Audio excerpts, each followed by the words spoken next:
Hi guys, welcome back to my YouTube channel, that is Swapna's Tutorial. So ನೀವೇ ನನ್ನ ಚಾನೆಲ್ಗೆ subscribe ಆಗಿಲ್ಲ ಅಂದರೆ ಪ್ಲೀಸ್ ಸಬ್ಸ್ಕ್ರೈಬ್ ಆಗಿ, ವಿಡಿಯೋಸ್ನ ಲೈಕ್ ಮಾಡಿ, ಶೇರ್ ಮಾಡಿ, ಹಾಗೆ ಕಮೆಂಟ್ ಮಾಡಿ. ಸೊ ಇವತ್ತು ನಾನು ಮಾಡ್ತಿರೋ ಸಬ್ಜೆಕ್ಟ್ ಯಾವುದು ಅಂದರೆ ಥರ್ಡ್ ಸೆಮ್ BComನ cost accounting or fundamental of costing ಅನ್ನೋ ಒಂದು ಸಬ್ಜೆಕ್ಟ್ನ ಎಕ್ಸ್ಪ್ಲೈನ್ ಮಾಡ್ತಿದ್ದೀನಿ. ಅದರಲ್ಲಿ ಚಾಪ್ಟರ್ 2 ಬಂದ್ಬಿಟ್ಟು ಮೆಟೀರಿಯಲ್ ಕಾಸ್ಟ್ ಅಂತ ಹೇಳಿ, ಓಕೆನಾ. ಸೊ ಆಲ್ರೆಡಿ ನಾನು ಚಾಪ್ಟರ್ 1ನ ಎಕ್ಸ್ಪ್ಲೈನ್ ಮಾಡಿ ಅಪ್ಲೋಡ್ ಮಾಡಿದ್ದೀನಿ. ಸೊ ಯಾರೆಲ್ಲ ಆ ವಿಡಿಯೋಸ್ನ ನೋಡಿಲ್ವೋ ಒಂದ್ಸತಿ ಆ ವಿಡಿಯೋಸ್ನ ನೋಡ್ಕೊಂಡು ಬಂದು ಈ ಒಂದು ವಿಡಿಯೋನ ನೋಡಿ, ಬಿಕಾಸ್ ನಿಮಗೆ ಕಂಟಿನ್ಯೂಷನ್ ಅನ್ನೋದು ಪ್ರಾಪರಾಗಿ ಸಿಗುತ್ತೆ ಅಂತ ಹೇಳಿ. ಸೊ ಈ ಒಂದು ವಿಡಿಯೋದಲ್ಲಿ ನಾವು ಮೆಟೀರಿಯಲ್ ಕಾಸ್ಟ್ ರಿಲೇಟೆಡ್ ಒಂದು ಏನೇನೆಲ್ಲ ಥಿಯರಿ ಪಾರ್ಟ್ ಇದೆ ಅಂತ ಹೇಳಿ ಈ ಒಂದು ವಿಡಿಯೋದಲ್ಲಿ ನೋಡೋಣ. ನೆಕ್ಸ್ಟ್ ವಿಡಿಯೋದಿಂದ ಈ ರಿಲೇಟೆಡ್ ಪ್ರಾಬ್ಲಮ್ಸ್ಗಳನ್ನ ನಾನು ಎಕ್ಸ್ಪ್ಲೈನ್ ಮಾಡ್ತಾ ಹೋಗ್ತೀನಿ, ಓಕೆನಾ. ಸೊ ನೋಡಿ, ಮೆಟೀರಿಯಲ್ ಕಾಸ್ಟ್. ಸೊ ಮೆಟೀರಿಯಲ್ಸ್ ಅಂದರೆ ಏನು? It refers to the commodities or components or a goods which are consumed in the process of converting raw material into a finish goods. ಅಂದರೆ ಏನು? Materials ಅಂದರೆ ಇವಾಗ ನಮಗೆ ಕಮೋಡಿಟಿ ಅಥವಾ ಒಂದು ಗೂಡ್ಸ್ ಅಂತ ಹೇಳಿ ಕರಿತೀವಿ, ಅಥವಾ ಕಾಂಪೊನೆಂಟ್ಸ್ ಅಂತ ಹೇಳಿ ಕರಿತೀವಿ, ಓಕೆನಾ. ಈ ಮೆಟೀರಿಯಲ್ಸ್ನ ನಾವು ಯಾವಾಗ ಯೂಸ್ ಮಾಡ್ತೀವಿ ಅಂದರೆ ಒಂದು ಪ್ರೊಡಕ್ಷನ್ ಟೈಮಲ್ಲಿ, ಓಕೆನಾ. ಪ್ರೊಡಕ್ಷನ್ ಟೈಮಲ್ಲಿ ರಾ ಮೆಟೀರಿಯಲಿಂದ ಫಿನಿಶ್ಡ್ ಗೂಡ್ಸ್ಗಾಗೋವರೆಗೂ ಏನೇನೆಲ್ಲ ಐಟಮ್ಸ್ ಇರುತ್ತೋ ಅದನ್ನು ನಾವು ಮೆಟೀರಿಯಲ್ಸ್ ಅಂತ ಹೇಳಿ ಕರಿತೀವಿ. ಅಂದರೆ ಒಂದು ಪ್ರೋಸೆಸ್ಗೆ ಏನೇನೆಲ್ಲ ಐಟಮ್ಸ್ ಬೇಕಿರುತ್ತೋ ಅದನ್ನು ನಾವು ಮೆಟೀರಿಯಲ್ಸ್ ಅಂತೀವಿ. ಈ ಪ್ರೊಡಕ್ಷನಿಂದ ರಾ ಮೆಟೀರಿಯಲ್ಸಿಂದ ಫಿನಿಶ್ ಗೂಡ್ಸ್ ಆಗಿ ಕನ್ವರ್ಟ್ ಆಗೋವರೆಗೂ ಏನೇನೆಲ್ಲ ಕಾಸ್ಟ್ ಇನ್ಕರ್ಡ್ ಆಗಿದೆಯೋ ಅದನ್ನು ನಾವು ಮೆಟೀರಿಯಲ್ ಕಾಸ್ಟ್ ಅಂತ ಹೇಳಿ ಕರಿತೀವಿ, ಓಕೆನಾ. ಅಂದರೆ ಒಂದು ರಾ ಮೆಟೀರಿಯಲಿಂದ ಫಸ್ಟ್ ರಾ ಮೆಟೀರಿಯಲ್ ತರೋದ್ರಿಂದ ಫಿನಿಶ್ಡ್ ಗೂಡ್ಸ್ ಆಗೋವರೆಗೂ ಎಷ್ಟು ಅಮೌಂಟ್ ಅಥವಾ ಎಷ್ಟು ಮೆಟೀರಿಯಲ್ಸ್ ಎಲ್ಲ ಖರ್ಚಾಗುತ್ತಲ್ಲ, ಅದಕ್ಕಾಗುವಂಥ ಒಂದು ಅಮೌಂಟ್ ಏನಿದೆಯಲ್ಲ, ಇನ್ಕರ್ಡ್ ಆಗುತ್ತಲ್ಲ, ಅದನ್ನು ನಾವು ಮೆಟೀರಿಯಲ್ ಕಾಸ್ಟ್ ಅಂತ ಹೇಳಿ ಕರಿತೀವಿ. ಸೊ ಮೆಟೀರಿಯಲ್ಸಲ್ಲಿ 2 kinds ಆಫ್ ಮೆಟೀರಿಯಲ್ಸ್ ಇದೆ. ಒಂದು ಡೈರೆಕ್ಟ್ ಮೆಟೀರಿಯಲು, ಇನ್ನೊಂದು ಇಂಡೈರೆಕ್ಟ್ ಮೆಟೀರಿಯಲು. ಡೈರೆಕ್ಟ್ ಮೆಟೀರಿಯಲ್ ಅಂದರೆ ಏನು ಅಂದರೆ these materials which can identify and allocate easily. ಅಂದರೆ ಈ ಮೆಟೀರಿಯಲ್ಸ್ ನಾವು ಈಸಿಯಾಗಿ ಐಡೆಂಟಿಫೈ ಮಾಡ್ಬೋದು, ಹೌದು ಇದಿದೆ ಅಂತ ಹೇಳಿ ಐಡೆಂಟಿಫೈ ಮಾಡ್ಬೋದು. ಹಾಗೆ ಇದನ್ನು ಬೇಗನೆ ಅಲೋಕೇಟ್ ಮಾಡ್ಬೋದು. Example, leather use in shoes. ನಮ್ಗೆ ಗೊತ್ತಾಗುತ್ತೆ ಲೆದರ್ ಯೂಸ್ ಮಾಡಿದಾರಾ ಇಲ್ವಾ ಅಂತ ಹೇಳಿ. ಬಟ್ ಇಂಡೈರೆಕ್ಟ್ ಮೆಟೀರಿಯಲ್ಸ್ ಅಂದರೆ ಏನು ಅಂದರೆ ಈ ಮೆಟೀರಿಯಲ್ಸ್ ನಾವು ಬೇಗ ಐಡೆಂಟಿಫೈ ಮಾಡೋಕ್ಕೂ ಆಗಲ್ಲ, ಬೇಗ ಅಲೋಕೇಟ್ ಮಾಡೋಕ್ಕೂ ಕೂಡ ಆಗಲ್ಲ. ಅಂಥ ಒಂದು ಐಟಮ್ಸ್ಗಳನ್ನ ನಾವು ಇಂಡೈರೆಕ್ಟ್ ಮೆಟೀರಿಯಲ್ಸ್ ಅಂತ ಹೇಳಿ ಕರಿತೀವಿ.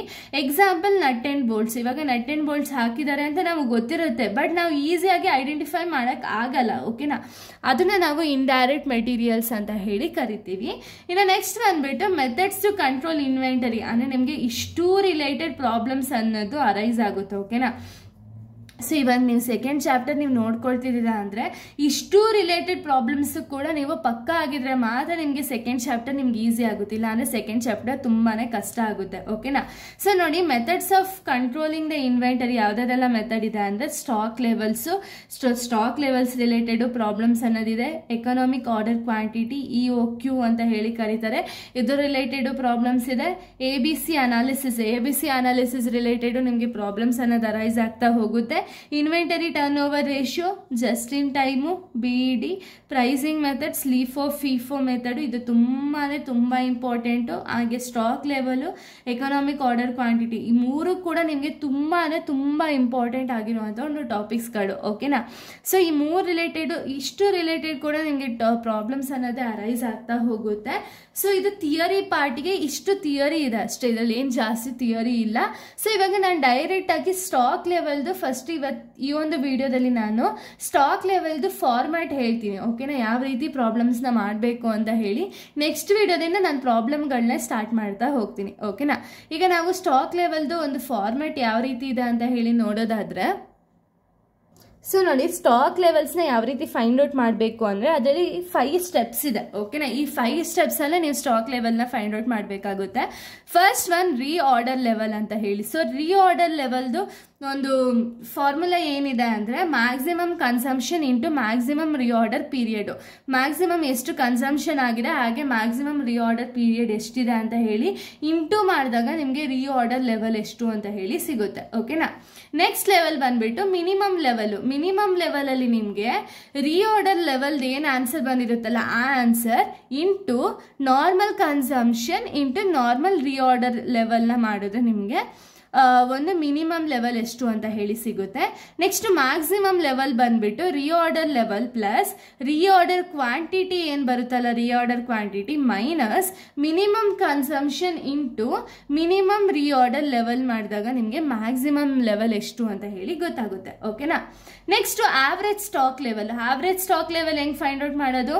Minimum level plus maximum level divided by 2 ಅಂದರೆ ಮಿನಿಮಮ್ ಲೆವೆಲ್ ನಿಮ್ಗೆ ಏನು ಆನ್ಸರ್ ಬಂದಿರುತ್ತೋ ಅದು plus maximum level divided by 2 ಮಾಡಿದ್ರೆ ಆವ್ರೇಜ್ ಸ್ಟಾಕ್ ಲೆವೆಲ್ ಎಷ್ಟು ಅಂತ ಹೇಳಿ ಸಿಗುತ್ತೆ. ಓಕೆನಾ.